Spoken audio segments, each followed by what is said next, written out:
Magandang hapon sa inyong lahat mga kaloto. Welcome sa PH Lotto Result.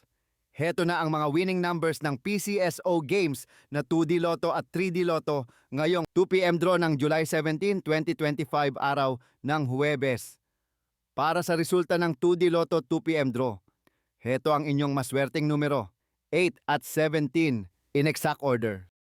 Kaloto, kung nagustuhan mo ang content na to, palike naman po. Dalawa pa lang po kasi ang nagla-like eh. In exact order. So para naman sa resulta ng 3D Lotto ngayong 2 p.m. draw, heto ang inyong maswerteng numero, 6, 3, at 9 in exact order. Congratulations po sa ating mga lucky winners, mga kaloto. Abangan ang susunod na PCSO Lotto Draw. Press subscribe